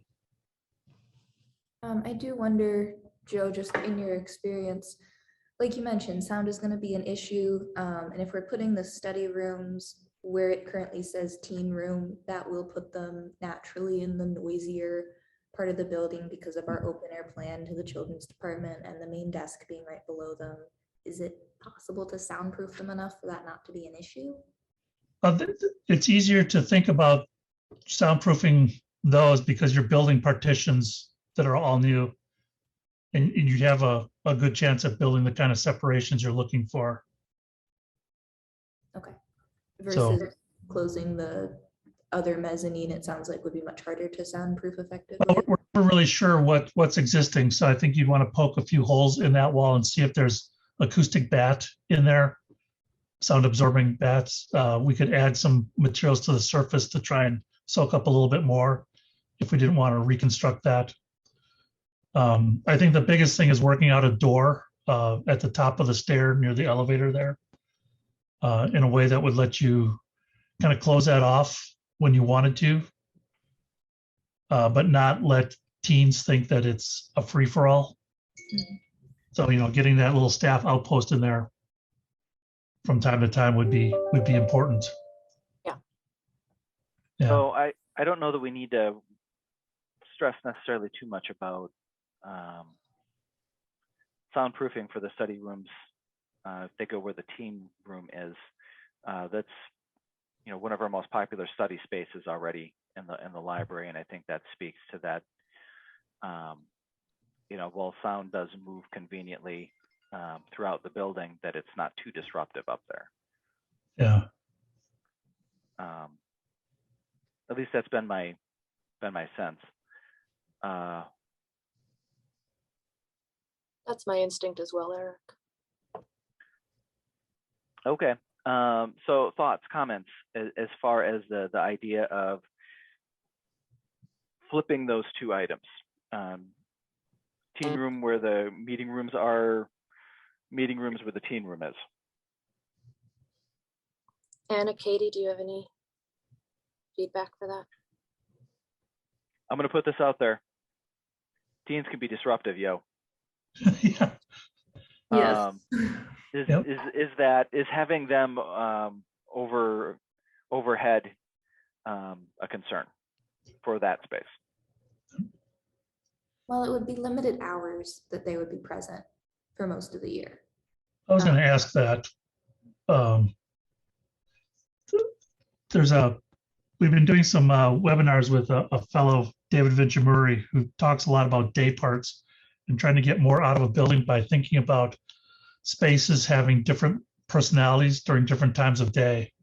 And toddlers, K-12 after school, teens, old guys who just like coffee and newspapers like me. We all have the time of day when we want to be in the building. And there's opportunities to think about those spaces really having pretty dramatic different use patterns by people who have different expectations. If you can think reasonably precisely and not lock yourself into a conflict, but think about when people are most likely to be in the space and what they're looking for. And if there's a few stragglers that are in the building outside of the normal predictions, are there ways to accommodate their needs? The other thing that jumps out is teens on the east end of the building puts them above the makerspace. And I have a sense that they might be a reasonable user of the makerspace. And if you've got them traipsing back and forth through the building from one level to another to use the types of space that they're interested in, that might be more disruptive than if they're stacked one above the other and they can just pop down the stair. And Joe, in regard to that possibility of the team room being above the maker space, if it's a single room, maybe the current dimensions of, I think it's roughly 12 by 39, just the entire space, right? Right. Could we use part of that maybe for storage? Does the storage room have to have dual access, so to speak, for exit or two exits or what have you? No, if it is let's say 3/4 of that is the teen room, it would be allowed to have a support storage closet in it. Did you have the maker space and the teen room the same space with the idea that during the day, people who might want to be using maker space, there wouldn't be any teens there. Right. And then after school or in summers and stuff, it would all be available in one location. for Right. like bigger projects kind of stuff. Yeah. I think there might be a case to be made for the people that are interested in Maker and they're kind of trading secrets, tips, learning together, and there isn't as many innate conflicts between age groups because they're all engaged in a similar task. And so I think that is a reasonable pairing. I don't think the code would want us to separate the Maker room from the teen room if it's in that, what we're currently labeling small group meeting rooms on the mezzanine. It would still have to be one big room with 2 zones. Yeah. That does bring up a good question. Joe, do you know the storage room that we are looking at turning into makerspace on the original plan? It's about 12 foot by 16. Do you know what our capacity would look like for that? Yeah, I can.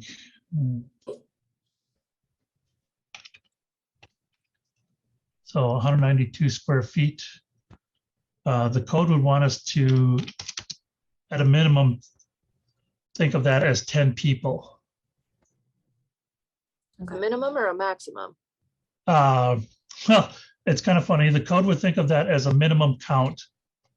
They're convinced that everyone's going to try and stuff way too many people into every single corner of a building. And therefore, egress, toilet fixture count, all of those things should take into account a worst case scenario. So when we submit a plan to the village for review, we'd have to say there's 10 occupants in that room.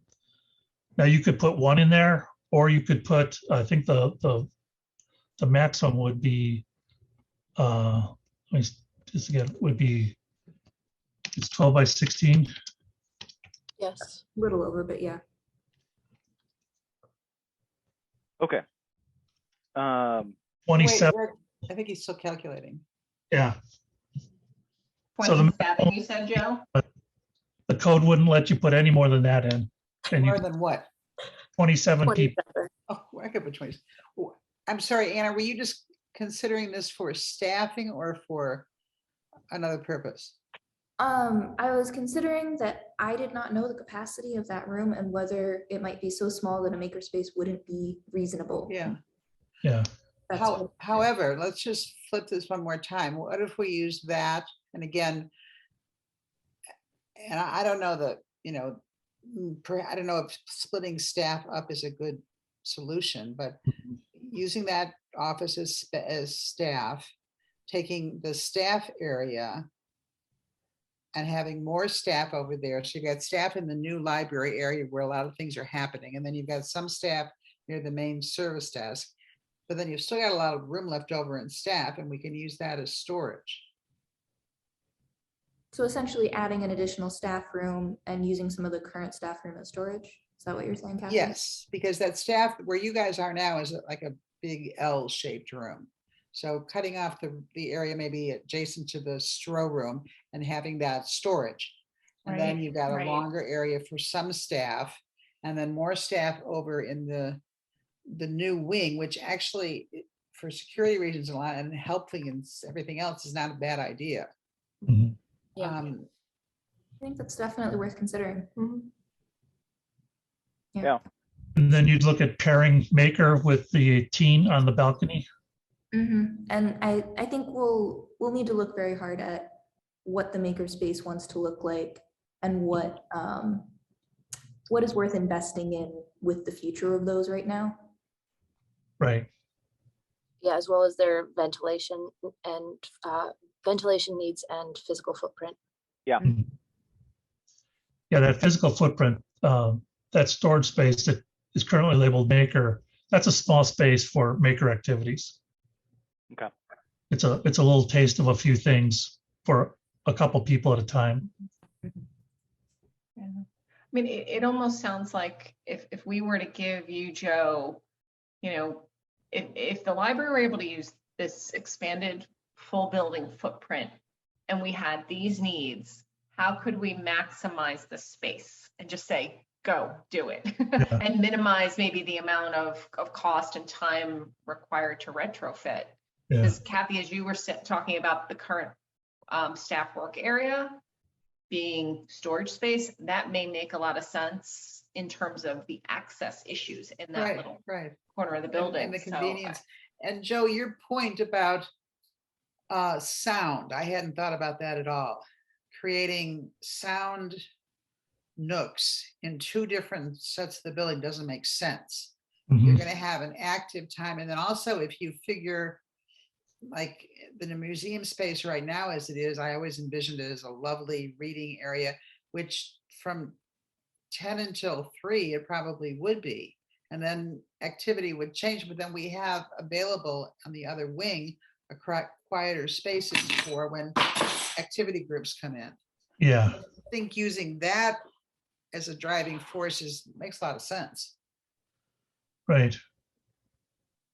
So So I think key to all that is kind of what you've been doing. I mean, these kinds of discussions about who you're serving and what they need, and trying different bubbles. I'd be happy to sort of comment on anything you come up with. But the key to all of that, no matter how much involved, how much we're involved, is this sort of sense of what your customers need, and then just mapping that against the building. That's the easy part. And I think this discussion about how to better use that mezzanine and other synergies between maker and team. Those are answers that come from all of you. So Joe, Yeah. If we were to ask you to provide us with a few permutations based off of the conversation that we've had today on what this could potentially look like, that would be something that we would need to contract with you for? Are we talking little bubble diagrams, or do you want 3D renderings? I don't think we're anywhere near to 3D Yeah. renderings right now. While I don't know what 3D bubble diagrams refers to, as far as a technical term, probably something more along the lines of a better version of the slideshow that I've been able to provide for you here, with more in the way of measurement and engineering knowledge going into it, as far as how spaces can fit together and without violating code. Right. So that first bit, I think I can just do for you. The simple plan updates to this, and a quick reading of a few code sections. Happy to do that and send it back for you to mull. Beyond that, we can see kind of how far you want to go, and if the timing is right, we can do more exploration. Some of that's, it seems that you probably want to be convinced that this is a good strategic move for you. Well, I'm assuming that it's dependent on the museum being able to move out. So here's the deal. Yeah. What we are looking at potentially doing is a partnership with the museum, that we would partner with them to raise funds to acquire the new space that they would be moving into. And that fundraising campaign would also include the funds for them to renovate so that they could make use of that space, but also for the library to renovate and make use of the space that the museum vacated, so that it would be a partnership that would leave, in the vernacular that the museum insists on using, that both organizations would be whole. Yeah. Right. I don't know what that means necessarily. It sounds strange to me, but basically would be set up for ongoing operations, making use of their full space in the two new buildings. So as part of that, what we're looking towards is really getting this fundraising campaign set up. And in order for the library to make its contribution to that, for us to say, here is what we would need, we have to have some idea as far as what that need would be. Yeah. Hence the planning. And hence my next question, which relates to time, because we are trying to keep things moving on this, because it does relate to potentially putting a bid on a building. Okay. So I know you're busy. In terms of providing us with a couple rough permutations as far as what this could potentially look like, when might that be something Yeah. that we could Wh- sit down and take a look at again? What would your preferred time frame be? By Friday. I can do the bubble diagrams by Friday. Today's only Monday, right? Things like the cost would take longer. I'd want to involve Shales McNutt. They kind of know the building. They know current costs. I think if there's a bubble diagram, a lot of this is about area takeoffs and understanding how much has to change. So, you know, a couple weeks, I think we could ballpark it. We're doing some work now for Fremont and for Winnetka, and there's one other on North Shore. I forget who, but it's about 3 weeks to do a real estimate. And I can crank out drawings pretty quickly, but getting in touch with various subcontractors for mechanical, electrical, they're the ones who are super busy now, and getting reliable information out of them takes a little bit of effort and time. So short of being able to involve all of them, you're relying on John and I to kind of interpolate from historical data and factor in kind of this crazy time that we're in. I think our first next step is to really finalize what's going to be in which space. Yeah. And taking a look at what that's likely to look at. So your wisdom and suggestions as far as how all of these things would best and most efficiently fit together, based off of some of the different options that we've discussed here today, I think would be our next step. And then from there, we can proceed as far as looking at getting some numbers that we can plug in. Right. Kathy, does that sound? Yes, Eric, you know, this reminds me a lot, Eric and Joe, of the first conversation I had with you on I think it was called the empty box exercise, where Oh, Joe, yeah. you know better than anybody what our library is like in terms of being an empty box. We're just giving you another space now. You Right. know all of our needs.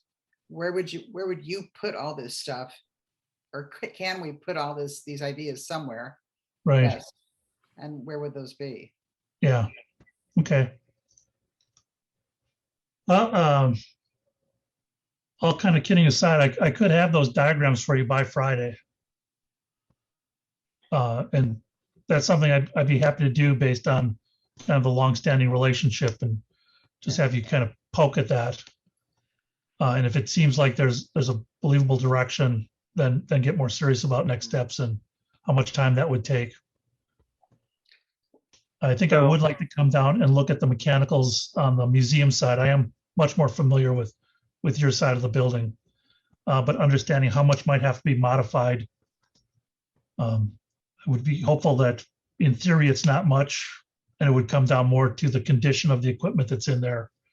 But both of these sides are public access. They're both kind of educational. They're considered assembly spaces under the code. So I would hope that we're pretty close to having a space that would meet current code. Should be. Yeah. So when you say bubble diagram, it's something like these? That's a little artsy. I would be taking these base plans that you've got, and in addition to the labels, trying to draw dashed line rectangles, maybe adding a splash of color. I would probably color code them for the level of noise. And so you would see like a blue side and a yellow side. You can decide which is noisy. If we can't tell from my drawing, then we've got a layout problem. Okay. But yeah, essentially big picture ideas with a little bit more specificity because it's on top of your real plan. Okay. And Joe, would you also do that noise level diagram for maybe, 9 a.m. to 3 p.m. and 3 p.m. to 10 p.m. And forgive me if I got the hours wrong for the library. So the idea there is you should tell me kind of when you see your major activity nodes being. I think generically it's like story time. It's maybe there's a lunchtime crowd, or there's the after school crowd, there's evening meeting kind of. What do you see as your we call them day parts? What do you see as those major? So we do have a story time crowd in the mornings, but that is already pretty contained because it is in the preschool room, which is separated sound wise from the rest of the building. So that is in the mornings, weekday mornings. And then for the children's department, right now we're seeing the busiest time of day being after school, kind of in the 3 to 5 p.m. range. Okay. Which I would also guess would apply to teen space as well.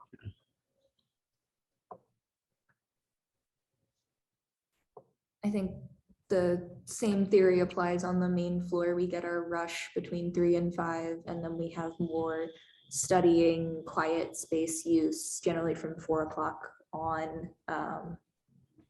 Though that, I don't know, I feel like that particular use we don't see accurately because we don't have enough of the space.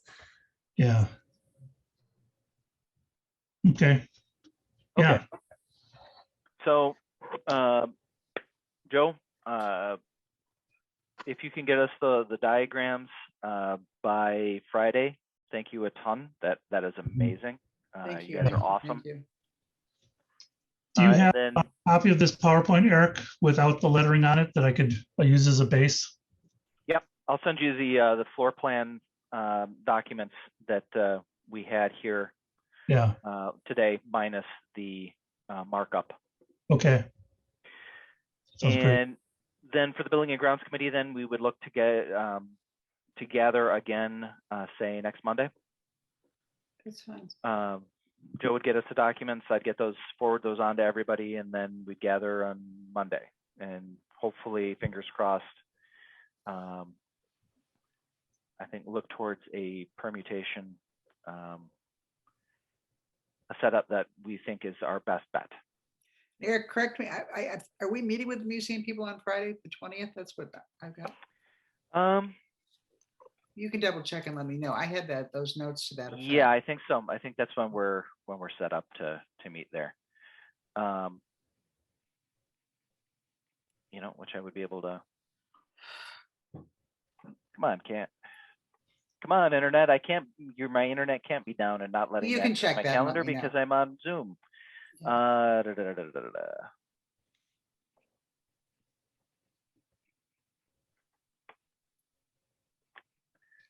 Yeah, I'll check and get back to you. Yeah. Okay. All right. I'm going to try and get through these in the next day or two. I'm technically out of the office Friday. Oh. So if you're meeting on Friday, you should have these well in advance of that. Thank you very much, Joe. Thank you. Okay. That's great. And I guess maybe also top of mind when delivered with the drawings, if you can let us know what that approximate renovation per square foot is. I know it's gone up a lot in residential. I was like shocked talking to some contractors I've worked with. Don't need to know now. I think, we're all meeting fatigue with 2 full hours sitting in our chairs right now. But I don't know if that would be helpful, Kathy, for you and Eric on the Friday. I don't know that, because it's changed a lot. Sure. And yeah, we obviously we have to know that eventually. And I also, I think we have to do this well, but we have to do it, reasonably in terms of reusing space we have is great. And making that flexible is greater than that. So, with those, and of course, Joe will find out if we have any surprises behind those doors that nobody knows about, which our library is famous for. So. The throwing out a cost too early is that it really can't be tied to anything. Right. It's pretty generic. You're right, it will be higher than you think. Shouldn't be as horrible as with the quiet reading room renovation because there's more area and your cost per square foot goes down. So it shouldn't feel as painful. There's just no economies of scale with the quiet reading room. But if you're looking at updating the east end of the building, But we need to get into, what do you feel about the flooring? How good is the lighting? You know, it's a pretty big difference if we're literally leaving it all in place or if we're tearing everything down to kind of drywall and adding a bunch of power and data. So anything I throw out, it would be totally made up, and my chances of being right are nil. Right. Awesome. So Eric, Okay. let's meet next week, discuss these, and also let's have the committee meet in person if possible and walk around the museum so that, you know, we spend some time there and take a look. Sounds good. Okay. So I'll follow up with the committee members after the meeting here. Joe, I will send you the floor plans. We are getting, as noted here, a little bit long. I was trying to move this towards a wrap up. So anything else that we need to tackle before next meeting, or are we good to adjourn, do we think? We're good. No other business. Okay. Joe, thank you a ton for being here with us So today. much. Thanks, bud. You're amazing. Thank you. It's good to see you all. And Take care. take care. Thanks, you all. Joe. Okay, So, motion move to adjourn. Thank I you. so second move. at 3:10. Okay. See you next Okay. week, everybody. All in favor of adjourning? Bye. Aye. Meeting Aye. is adjourned. All right, Take care, everybody. Thanks, bye. Eric, are you there for a second? I lost you.